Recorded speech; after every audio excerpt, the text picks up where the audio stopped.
My name is Jennifer. I'm a dedicated housewife who's been married for 20 years. I remarried with my current husband 20 years ago. I was in my first marriage while it was his second, and during our relationship, he confessed that he had a son who was turning 5. I tried to leave several times after that, but in the end, I couldn't part from him and we went ahead and tied the knot. Despite all the struggles, ever since we got married, I have made a point of raising his child as if he were my own. The son was 5 years old when we got married. He did show typical adolescent rebellious behavior, but we never had dramatic exchanges like in the movies where he would yell, "You're not my real mom," or anything of the sort. I believe we built a happy family together. 2 years into our marriage, I became pregnant. We were blessed with a lovely baby boy of our own. Our eldest son, James, was a bit older than his younger brother with a 7-year age gap, but he was still very kind and protective as an older brother. Even though I wasn't his biological mother, I was somewhat apprehensive, but as the old saying goes, better to have the baby than to worry about it. Life has a way of working itself out, as I've come to realize. A few years after, our second son was born. Our eldest son started to enter puberty and began to reject my presence. The trigger was something truly trivial. I wasn't aware of it myself, but our eldest son told me that I treated him and his younger brother differently. I tried to explain to him that wasn't the case, but he wouldn't listen. Our relationship began to break down like a landslide from that point, and now in his eyes, I am just someone who does the chores around the house. Regardless of whether my son recognizes me as his mother or not, I have been determined to be his mother ever since the day I married my husband. Until the day he becomes an adult and leaves this house, I'm committed to take care of him no matter how much he resents it. I decided to commit to this wholeheartedly. As a result, our relationship worsened as he went through puberty and his rebellious stage. Looking back, I probably should have let things slide and not made any comments, but I just couldn't do that at the time. Now, it's become commonplace for him to call me, "Hey you." When I was doing the laundry or cleaning, he would yell at me furiously, "Don't touch my stuff when I didn't ask you to." He did apologize later, probably realizing how out of line he was, but when I forgave him with a smile, he became defiant again, saying, "In the first place, it's your fault for doing things I told you to stop, lady." I knew then that things were getting out of hand. My husband does try to discipline him, but he's well behaved in front of my husband, so my husband ended up doubting me, saying, "Did James really do that?" I tried recording our interactions to prove it to my husband a few times, but it never worked out, as something always came up or we didn't have any arguments when I was recording. As time went on, our eldest son came of age and decided to leave home. I remember breathing a sigh of relief, thinking that I'd finally made it through. His parting words when leaving the house were, "Finally, I don't have to see strangers' faces." I thought those were harsh words for me, who had been taking care of him every day for 15 years since we first met. He's not a bad kid. Even though I understood this intellectually, my heart couldn't catch up. When our eldest son left the house saying those words, our second son, Richard, who was just entering middle school at the time, looked perplexed and asked, "Why does Big Brother hate Mom so much?" So I thought it necessary to tell my younger son the whole truth as well, and told him about remarrying his father and that his older brother was his father's son from a previous marriage. My younger son seemed shocked at first that his older brother and him were not blood related, but he quietly listened to the end of the story. In the end, he seemed to accept it, saying, "So that's why his attitude towards Mom was weird these past few years." I don't regret marrying our husband, but I began to regret claiming to be the mother of our older son. Maybe there was a way to live together as just housemates? Maybe I didn't have to force him to recognize me as his mother? Once I started thinking about it, the thoughts just didn't stop. A few years after our eldest son moved out, we received a message from him saying, "I will be visiting soon for a marriage introduction." The message was relayed through his younger brother. I hadn't received any direct communication, but I was okay with it because I was getting regular updates about him through my husband and younger son. However, with his marriage on the horizon, we had to do the formal introductions and face each other. After meeting with the parents of the bride-to-be, they left. The room felt awkward because we hadn't seen each other for several years, but the conversation moved to whether or not I would attend the wedding. "I don't think of you as my mother. I don't want you to attend the ceremony." "What?" "What are you saying? Jennifer's the one who raised you up to this point." "I don't care. I didn't ask for that. Anyway, you remarried without even asking my opinion, and you're trying to tell me she's my mother? I can't accept that." "James, how have you been saying such terrible things to Mom all this time? I trusted you." "I've been pretending all along in front of you. I'm severing my ties with this house. I'm being adopted into my wife's family, so I don't need to grovel to you guys anymore." "Have you really never thought of me as your mother, not even once?" I don't know about when I was a little kid, but certainly not in my memory." "I see. I understand." With my husband, who was looking worried behind me, I left the room. I didn't want to cry in front of my eldest son, but when I left the room, I couldn't cry. What had the past 15 years been for? I remembered my eldest son when he was little, when he used to call me mom and say, "I love you" with a smile. My phone wallpaper was a picture of my eldest son and my younger son when they were small. A picture of my 7-year-old eldest son holding my newborn younger son timidly. If I could go back to that time, I would want to, I thought as I looked at the picture. Those were good times, really. I muttered and decided to leave the house. My younger son is 18, graduating from high school next year, and has mentioned going to a university with dormitories. In effect, I will be relieved of my duties. So I've decided to change my mindset and start enjoying living on my own from now on.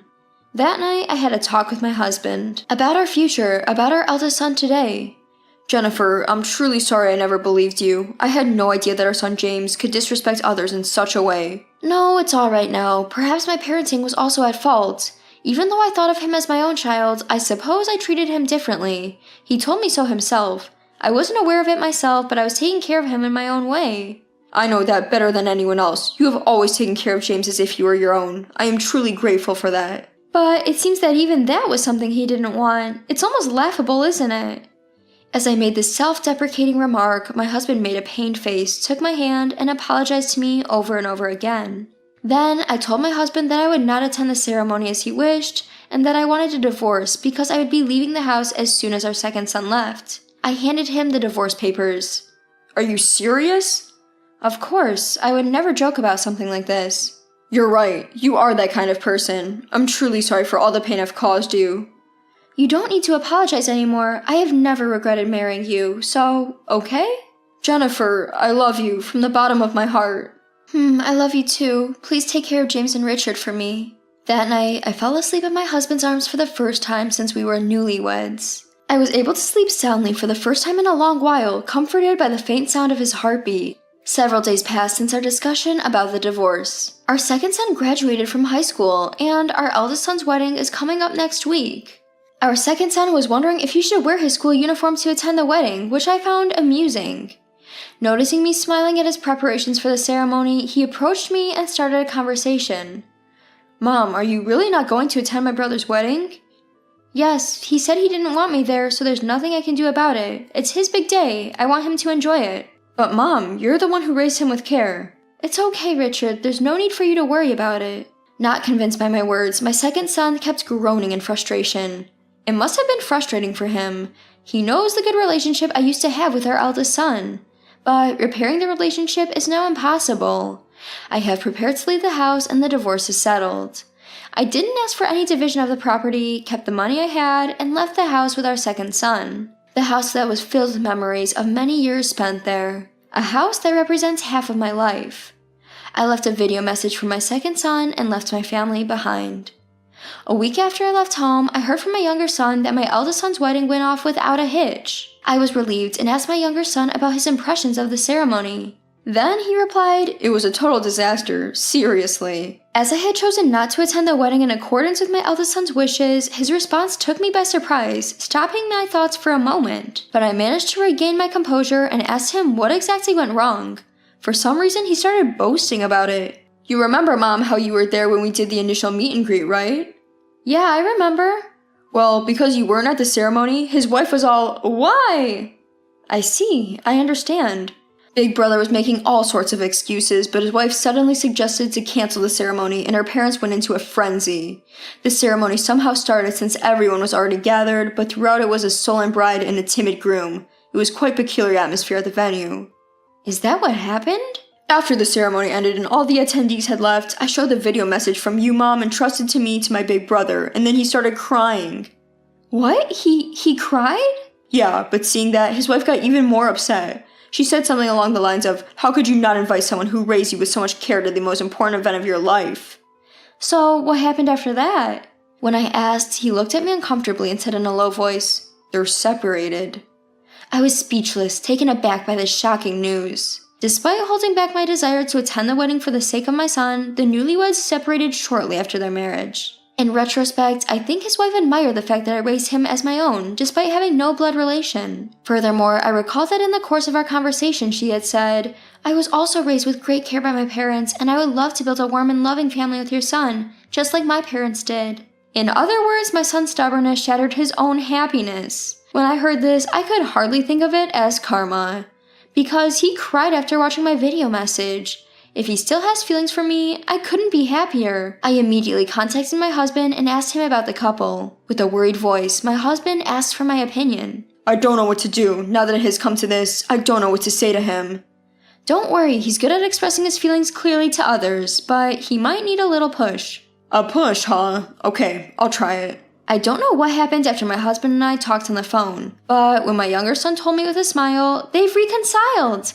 I believed everything would be okay from now on. I was resolved to truly leave them alone this time, and then… Mom. Why are you here? There's something I need to talk about. With me? Yeah, I'm sorry about what I said during the wedding prep. Watching that video message the other day reminded me. I've always thought of you as my mom, really. And you've always defended me saying I'm your son. I'm really sorry. I gently extended my hand to my son crying in front of me, wiping away the tears streaming down his cheeks. I was surprised to see an adult man shedding tears, but I thought that these tears must be expressing all of his feelings. He apologized for the harsh words he had thrown at me. That alone was enough for me. I didn't need anything more. Thanks for coming. I got the photos from Richard. You looked great. Your girlfriend, Linda, right? She's a kind and lovely girl. Take good care of her, okay? Make her the happiest bride in the world. Yeah, I absolutely promise. So, Mom? It might be asking a lot, but could you come back home? What? Dad has been down ever since you left. It's like when I lost my birth mother. I can't bear to see it. Your father? I'm really begging you. Hearing my eldest son's words, I decided to go back home. I couldn't believe that he, who told me he loved me, was feeling down like this. Was this a lie told by my eldest son to make me reconcile with his father? I headed home, half doubting, half hoping. When I slowly opened the door and stepped in after a long time, I heard a soft sobbing sound. Jennifer. I gently peeked in, and there was my husband, phone in hand, shoulders trembling as he cried. I was taken aback for a moment, but it would be strange not to say anything, so I called out to him, "Robert." His body jolted. He quickly turned towards me. His cheeks were wet with tears, reflecting the sunlight, and he quickly wiped his face and tried to act as if nothing was wrong, saying, What? Is something wrong? I couldn't help but laugh. You know… If I said I wanted to come back here, would you be angry? Huh? His surprised voice was cut off as everything suddenly went dark. It took me a moment to realize that I was enveloped in a warm embrace. As I returned the hug and asked, "Does this mean it's okay?" he repeatedly nodded, saying, yeah, in a nasal voice. Since then, I reconciled with my husband, and that was the last time I saw him cry. Now, I go on trips with him, have dates, and sometimes go out with my eldest son and his wife, spending my time happily. I owe all this happiness to my daughter-in-law, Linda. I'm truly grateful.